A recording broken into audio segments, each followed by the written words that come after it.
Well, the USMNT is never too far away from our minds here on Qué Golazo, and today is no different. Jimmy and Heath are not here, but worry not, everybody. My good friend, the amazing Grant Wahl, CBS Sports Grant Wahl, by the way, feels good to say that again, is here to talk a lot about the USMNT, how the window is looking so far, and looking ahead to November, of course, and much, much more. Qué Golazo begins right now.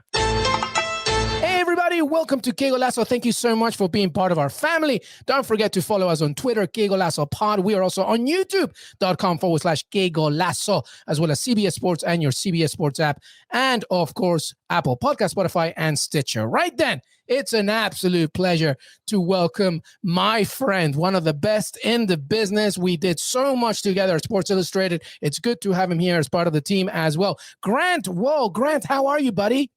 I am doing great now that I'm seeing you, my friend. I think this is our 347th show that we've done together. Actually, I didn't, but I'm assuming that's the case because it must be something like that. Absolutely great to see you and to be part of the CBS family with you now.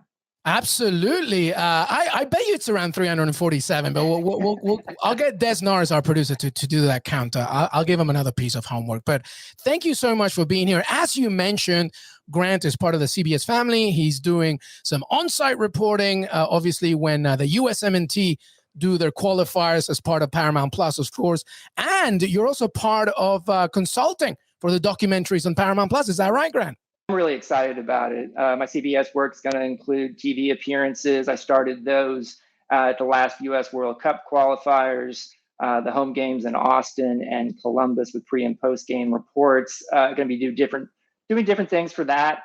And then I'm going to be an editorial consultant on documentary films being done by CBS around soccer. And that's really cool to me because it's a sign that CBS wants to do high quality stuff in soccer, not just the games themselves, and tell great stories. And they don't have to decide to do that. Not every streamer out there is doing that. And so we have some really cool projects in the pipeline that I'm really excited about. I can't wait to see them, and I'm so happy that you're part of the family. But right then, let's get to business here, Grant Wahl. Let's talk about the USMNT. As everybody knows, Jimmy Conrad and Heath Pierce do a really great job doing some previews and recaps for us and so much more content, but it's always good to have the brain of Grant Wahl right here. So I wanted to start with Des Norris, our producer. I want you to set up this for me, the CONCACAF table as it stands. Obviously, we are looking ahead to November. We just passed, but with Mexico leading the way, USA second, Canada in third, Panama, and then so on. Obviously, a disappointing result against Panama was quickly rectified by a really good one against Costa Rica. So my first question to you is, Grant, what do you make of this USMNT so far? Your main takeaways from the first 6 match days? Main thing is they're on track to qualify for the World Cup in Qatar, and that is always going to be the headline about World Cup qualifying. Are you going to qualify? Are you not? The U.S. is on track. It hasn't been perfect, and qualifying never is. That was a poor performance for the U.S. in Panama. First loss in the qualifying games, the opening 6 games for the U.S., and they came back and had a better performance, got the result they needed at home against Costa Rica, and they're on track. And obviously, it's even more important considering the U.S. didn't qualify the last time around for the World Cup. And I understand completely that fans have PTSD to some extent over that still. And so you're going to get some pretty extreme reactions when the U.S. doesn't perform well or doesn't get a good result. I would say the home tie against Canada, it's not a great result. Obviously, you want to get 3 points every time you play at home. But so far, at least, the U.S. is doing what it needs to do to qualify, and performance-wise, I think we'll see this U.S. team play better as they get more reps together. They haven't played together all that much, and I'm still somebody though who doesn't want to call these a learning experience. We hear that sometime with the U.S. men's national team and these World Cup qualifiers because it's such a young team, but the World Cup qualifiers, in the end, you do need the results. So they're on track, 8 games to go, and a big one against Mexico coming up. Yeah, absolutely. Don't ever say learning experience in South America, by the way. You'll get kicked out of that continent in no time. But I wanted to bring something up that you mentioned. Greg Berhalter, we both know him well. He's a good man, a good person. It's taken him a little bit of time to just get things rolling. Of course, that's not a surprise, right? This is a young squad, different players coming in. But I guess that's where I begin, right? 7 changes in the Panama game, and then 9 against Los Ticos. What do you expect? Do you think he'll continue making a lot of changes? Is he learning a little bit more of his squad? What do you make of it? Well, having to play 3 games on every FIFA window as opposed to the usual 2 really does present challenges for Yeah. every national team coach. And I understand you're going to have to make changes, especially for that second game. I just feel like Greg Berhalter made too many changes for that Panama game. I would have liked to have seen Tyler Adams, who has a great engine. He's capable of playing 90 minutes in all 3 games. I would like to see him on the field to start that game. I would have actually liked to see Brendan Aronson and Ricardo Pepi start because they came off early in the previous game in Austin, the win against Jamaica. And when that happened, my tweet was smart. He's going to be able to start them in Panama on Sunday. That didn't happen. And that was confusing to me. So those were the changes. Like, I wish there had been 4 changes, not 7. But you're going to have some changes. The difference with this upcoming window in November is it's only a 2-game window, and it's going to be a Friday, Tuesday. So you should be able to play your A team from the start in both games. Yeah, and you better, because the first game back is against Mexico, of course, which is going to be a big one, first against second. Listen, we hear a lot about verticality, the vertical game from a Greg Berhalter perspective. Are we seeing much of it, do you think? What do you make of it? Do you think there's still room for improvement? How do you assess that side of Berhalter's tactics? Well, the word verticality basically became a cliche. We heard it so many times in the October camp. But I would say, especially in the game against Jamaica in the second half, that was a very good half from the U.S. And we saw a little bit of what Greg Berhalter wanted when he talked about verticality and guys getting behind the back line for Jamaica. And I thought the players the U.S. had up front did that very well, whether it was Pepi, Aronson, Dest coming up the side, Areola to an extent. And so that's what Greg Berhalter is talking about. And also he used that term verticality to describe why he chose the players he chose in terms of attackers for that roster and didn't choose a Josh Sargent or a PFOC or, a couple of guys who he thought might come in who had been in Conrad de la Fuente, who had been in the month before. So I'm curious to see how Greg Berhalter is looking at Mexico and Jamaica. We know how he feels about Jamaica because the U.S. played them last month, and how that will impact his roster selections for this camp. Yeah, and obviously, Mexico, if anything, you need to be fast on that ball and make sure that you anticipate everything. The verticality part of it will be key in that one. All right, thinking about November, focusing on that one, obviously, let's focus a little bit on some players here. You mentioned Brendan Aronson, who to me is like I love him. He's a great player, but he's also has been obviously by default, the replacement for Christian Pulisic in many ways. Pulisic remains injured, obviously rehabbing as we speak with Chelsea. To you, Grant, is Pulisic a lock when healthy, 100%? When healthy, yes. That's the issue, though, is when is he healthy? And unfortunately, I was hoping this season for Christian Pulisic would be one in which we didn't talk about injuries very much. And he picks up an injury in Honduras that has kept him out at club level ever since. And I don't think any of us thought that, whether it was Christian Pulisic or Gio Reyna, that the injuries they picked up on U.S. duty would keep them out this long. But it has, and it really has forced Greg Berhalter to look at other options out wide in the attack. And thankfully for him, Brendan Aronson has been very, very good. Brendan Aronson gets better, it seems like, every game you see him play. He's only been with Salzburg since January, and it's incredible how much better he has gotten in certain areas of the game, decisive areas. When I talked to him recently, he said, he wanted to do more things that put him on the score sheet, assists, goals. He felt like he didn't do enough of that at Philadelphia, and he's made that improvement. It's crazy. Salzburg has not lost a game in any competition this they're season, amazing, including in UEFA Champions League. Yeah. And Brendan Aronson's a big part of that reason. It's really impressive. And then for me, it's an interesting thing on the other wing, how much Paul Arriola appears to have Greg Berhalter's trust. And he did pick up an injury in the warm-up for the Costa Rica game, and Tim Weah ended up starting on short notice. But Arriola was about to start his third straight game in qualifying there. And I know fans can get frustrated because Arriola's skill level is not the skill level of Tim Weah in the attack. But the energy that Arriola brings is something that Berhalter loves and his teammates love.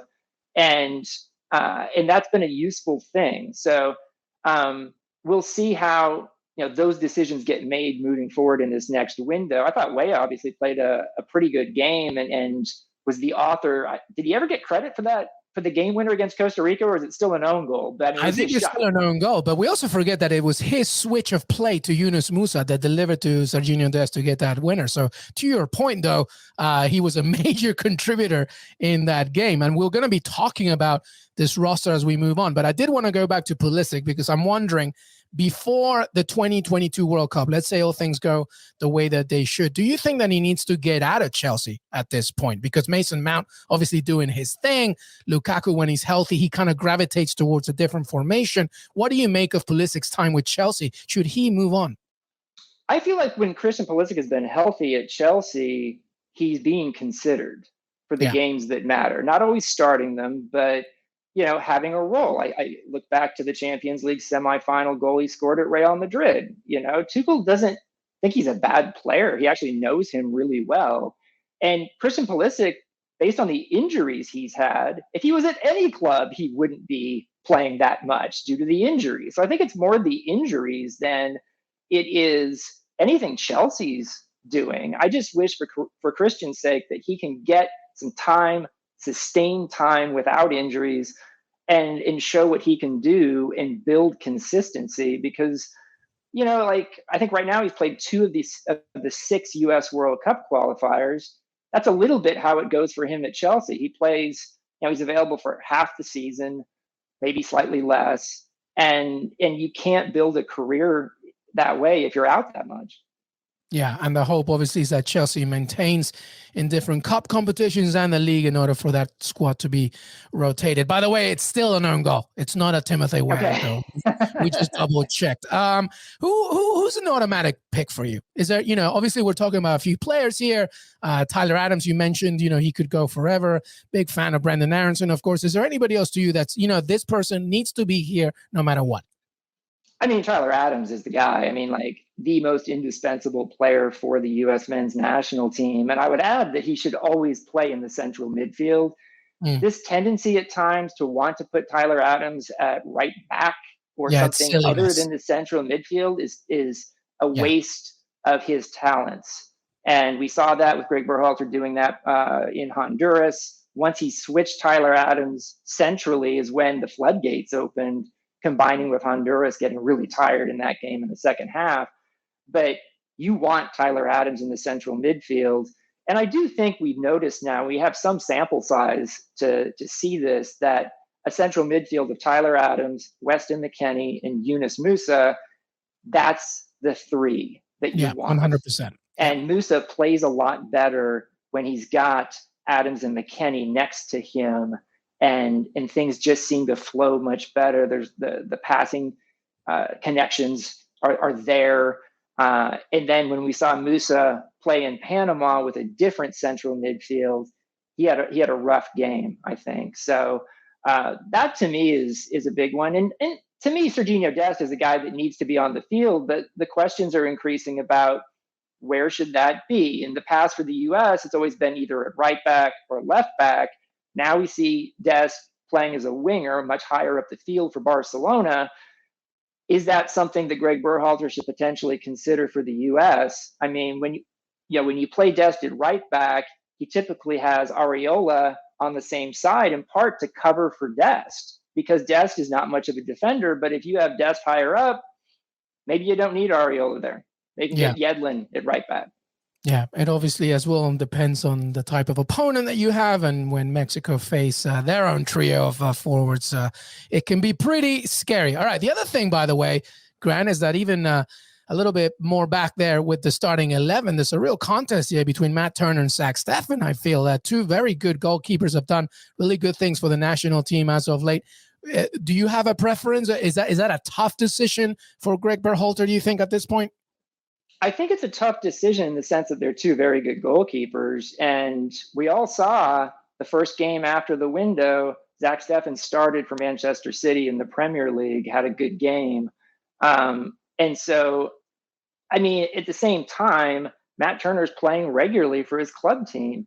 Yeah. Zach Steffen is not. And so it does get down to reps. For me, if Steffen is only playing 1 out of 5 games for Manchester City or 1 out of 8 games, that's not good enough. He needs to be playing to be the starter for the U.S.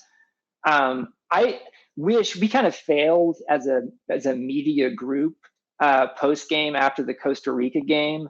None of us asked Greg Berhalter about the decision to go with Steffen in that game after Turner had played the previous 5 games, and so we didn't get the reasoning from Berhalter about why he made that decision. So everybody was so happy about the fact that you rectified the Panama disaster. They were like, "Yeah, you could have put a kangaroo in goal. It didn't matter. They were just like, yes, we won." So I would like to know more about Greg Berhalter's just sort of his reasoning, because I think we might learn something about how he plans to do this moving forward. I personally am not a huge fan of platooning goalkeepers like every other game. I think you want to have some continuity in that position, communication between the goalkeeper and the back line and the rest of the team. And I think Matt Turner's done a terrific job in MLS. He's also done a good job for the national team. I know some people were like, well, they lost the Panama game. He could have done maybe a little more coming out on the goal that Panama scored on the corner. That was mainly a defending error by the field players. Yeah, it was marking a short corner. Yeah. And we all know that Turner's footwork is not as good as Zach Steffen's, but Turner's shot stopping ability is incredible. And I personally feel like that makes enough of a difference to have him be the starter. I think there's a reason he started 5 out of the 6 games. I hope he continues. But if he doesn't, Zach Steffen's a good goalkeeper. Yeah, and so we will see what happens when they face El Tri. All right, let's keep going here. Listen, Berhalter has called up a lot of people, okay? Some have really not been needed, and then some people are talking about other players that really perhaps should have come in. Is there anybody in this squad that he's called up, maybe on a consistent basis, that's like, thank you for your work here and your efforts, but you're no longer needed in November? It's a good question. I don't think they want to write off anybody, and I think depth has actually been pretty important for the U.S. I thought it was really interesting. I had an interview with Walker Zimmerman on my podcast that came out this week. Here's a guy who wasn't on the initial roster for the U.S. for this last camp, and then ends up coming in when Tim Ream ends up not coming in. And then Walker Zimmerman captains the U.S. against Panama, and goes from not being called in to being the captain, playing in all 3 games. So you need to have that depth, and it's actually an advantage when you're playing 3 games in a window over some of these teams that are getting just exhausted by the 3rd game and they keel over. I don't think anyone's like Josh Sargent's in an interesting situation, right? He's gotten lots of opportunities. He hasn't succeeded in really taking advantage of those opportunities with the U.S. men's national team. And now he's not getting called in. So I'm curious to see if he does get called in for these next games, because frankly, he hasn't performed. And Pepe has stepped in, has scored 3 goals. And Ricardo Pepi should be your starting center forward right now for the foreseeable future, because he's getting lots of reps with Dallas. He's in good form. So I'm curious to see what happens with Josh Sargent. Maybe it was neat to see Luca Della Torre get called in and get a little bit of time in this previous camp, because he's having a good experience at his club team in the Netherlands. I look at at other players, maybe a Matt Miazga. He's getting a lot of time with Alaves. Yep, doing well. Joe Scally, perhaps? What about Joe Scally? Yeah, no, I mean, like Joe Scally is a guy who I fully expect to be in this camp. I asked Berhalter about Scally when he wasn't included in October, and he was like, look, I just got off the phone with Scally. So I fully expect Joe Scally to be called into this team and get his first taste of being with the senior men's national team. But I do think that he's actually had a terrific season. He's had a lot of challenges going up against Bayern Munich. And we'll see how much he actually gets used in the games, because I think he could be helpful for the U.S. Absolutely. All right, we're nearly done here. We wanted to hit a few other things, by the way, because I do want to project 2026 for a second. Obviously, I believe, Grant, that it's not completely confirmed yet that Canada, the U.S., Mexico will have an automatic spot in 2026, but that's the presumption, of course. But let's say that is the case. It's basically the last competitive cycle for a while, this one right now. So to you, when you think about 2026, how do you expect the U.S. and Mexico and Canada to just continue this drive, right? Is that something that you think about when you think about the future, not just 2022? Well, I really want to learn some things. I'll put on my reporter's hat, hopefully, in the next month or two, and find out what U.S. soccer is thinking about doing in 2024 and 25, because the U.S. is going to need to be playing competitive games. And how are you going to go about doing this? What Qatar has been doing over the last couple of years has been competing as a guest team in the Copa America and the Gold Cup. They've also essentially been playing qualifiers, though not really counting for them, obviously, in Asia, but also in UEFA. They've been getting a lot of games when other UEFA teams have off days in qualifying. So maybe the US can do something like that. I would be very curious to see. I hope it's not just friendlies against other CONCACAF teams for the most part, because I don't think that's challenging enough. And maybe you can work out something where you're playing games in CONMEBOL, or something like what Qatar is doing. But the U.S. needs to be getting good games over those periods. And it's hard to do that with UEFA teams these days because of all the Nations League stuff. And we don't know yet what the international calendar is going to look like in 24 and 25, because it's not set. And that's all connected to what FIFA is trying to push through right now with this World Cup every 2 years. And we aren't going to find out until maybe December about whether that's going to go through or not. So there's a lot that needs to be determined. And I would bet that U.S. soccer is sort of waiting to see what happens with the international calendar before they pursue some specific strategy. Yeah, just come over to CONMEBOL. Just make sure that you have every player bring their vaccination cards, because Brazilian officials might not let you play. It will be intriguing. All right, well, let's focus on Mexico for a second. Greg Berhalter 2, Tata Martino 0. This is a big one for Mexico. Even though they topped the group, they want some revenge. So that's Berhalter 2-0 here to Tata Martino. What do you think? How important is it, the Cincinnati fixture? Well, I think Tata would say, hey, it's not 2-0. I want some games against this guy before this year. But you know the Americans, is a recent memory goldfish stuff. But I mean, what I would say is that if the U.S. were to beat Mexico in 3 straight competitive games, and that would really be a statement.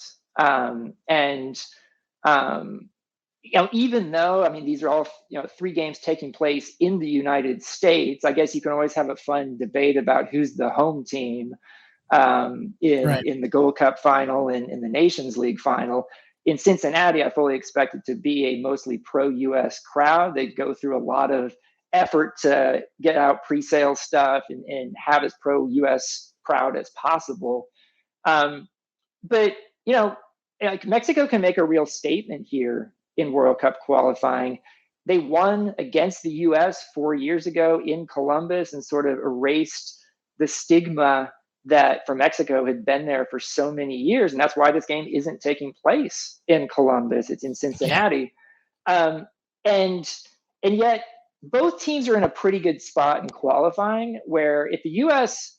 hadn't gotten 3 points against Costa Rica, there would be even more pressure to win this game against Mexico. Now you have a situation where the sky will not be falling on the US's World Cup qualification if they don't get 3 points against Mexico. Mexico's in a position where it's got a cushion now. And so even if they lose this game against the US, they're still going to be in good shape in qualifying. So the motivation, I think, also comes just down to the rivalry. And we've seen so many great rivalry games, basically every time these two teams play, that I'm kind of just hoping we'll see how full a strength team the U.S. is able to put out there. Because frankly, it's not looking good right now for Pulisic or Gio Reyna. Gio Reyna's back in Austin. We saw a picture of him walking on the field with his dad. So clearly his recovery is not returning him to the field anytime soon for Dortmund. So I am not expecting to see either player with the U.S. in November, and the U.S. is going to have to adjust just like they did in October. But that hamstrings the U.S. a little bit. Yeah, no, absolutely. You mentioned obviously, this game as we talk Mexico at the USMNT, but listen, gotta talk about Canada for a second. This team is a force. I like them a lot. They're third, 10 points, only one behind USA. And, outside of Alphonso Davies, of course, and other players, what impresses you about Canada? Because they took points away from the US and Mexico playing away as well. They're a good team. What do you make of them? Well, they've had a much harder schedule so far than the US and Mexico in qualifying. So to get results at USA, at Mexico, I think Canada's going to qualify. And they may do it with some room to spare. What's different about this Canada team is they have individuals of a talent level far higher than what they've ever had before. Alphonso Davies is the best player in CONCACAF. The goal he scored in the last game was one of the great goals I've ever seen, period. And so what he's doing is incredible. His versatility is incredible. But they have other players too, obviously. Jonathan David is a potentially elite level European club goal scorer. And Canada really hasn't had that much in the past. And, then you've got some really solid players like Kyle Larin, Atiba Hutchinson. And it's a good team chemistry-wise. I think over the years, it's interesting. Canada hasn't qualified for a men's World Cup since 1986. And they've had good individual players over the years. The de Guzmans, Julian for Canada. You had Dwayne De Rosario is just a tremendous individual player. But aside from that one Gold Cup that they won, Canada has always sort of been as a whole less than the sum of its parts until this team, which I feel like under John Herdman is more than the sum of its parts, even with the talent they have. Herdman is a really interesting, charismatic coach. You don't see that too often when at the international level, a coach goes from coaching a women's national team straight into coaching a men's national team like he's done with Canada. It's a great story just in and of itself, but you also want to look at it for why are they succeeding? And I think he prepares them well to get the results they're looking for. If you remember the lineup that Canada put out against the US in Nashville, you're kind of like, wow, this isn't their total A squad. What are they doing? And they played that low block and counter to perfection against the US. And that's sort of the blueprint that other teams are now using against the US to try and get results. Yeah, absolutely. Herdman has done an amazing job, and it's also about just being flexible with his tactics as well. He really understands this squad. By the way, first, second, and third qualify for the World Cup. Fourth is that intercontinental playoff spot currently occupied by Panama. Are you thinking that Panama will stay there? But do you think Costa Rica, Jamaica, El Salvador, even Honduras, still with no wins, could they do something? Are you looking at the rest and thinking who could get that fourth? Or maybe it could even shift even more. What do you think? Right now, I feel like Costa Rica is just too old.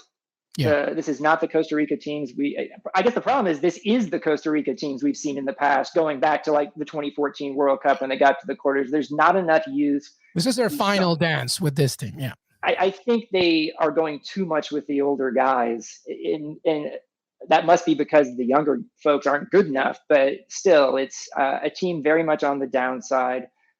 Jamaica's sort of the wild card for me because if they can get all of their guys, including Mikel Antonio, including Leon Bailey, they could make a run for that fourth spot, I think. And there's still plenty of time. They got a nice result in the last game. I think Central American soccer right now is, as a whole, going through sort of a rough patch. Maybe Panama is the exception. I was impressed with how they played that game against the U.S. and got the win, even without having many star players these days. But, Honduras is struggling. We only saw one Caribbean team advance to this stage with Jamaica. So, what we're seeing is the big North American countries really establishing themselves as the powers, not just the US and Mexico, but also Canada. Yeah. And to your point about Jamaica, by the way, they're sixth with 5 points. But, if they create some kind of mini miracle here and they beat the USA after hopefully beating El Salvador as well, things could look very good. It's still tight for that fourth spot. So plenty to discuss and look out in CONCACAF World Cup qualifiers. And by the way, always a pleasure to have my friend, one of the best out there, the best when it comes to this kind of conversation, Jimmy Conrad and Heath Pierce. You're involved. Don't worry, I got you as well. But Grant Wahl, I appreciate it, my friend. Thank you so much, brother. Really appreciate you being here. Thanks so much for having me. It's great to see you, Luis Miguel.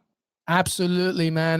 Love seeing you. And thank you, everybody, for being part of our QG family. Please don't forget to follow us on Twitter, Qué Golazo Pod, youtube.com/Qué Golazo, as well as Apple Podcast, Spotify, Stitcher. The USMNT qualifiers return in November. Plenty to discuss. Grant Wahl will be part of it as well. Thank you so much and have a great, great rest of your week.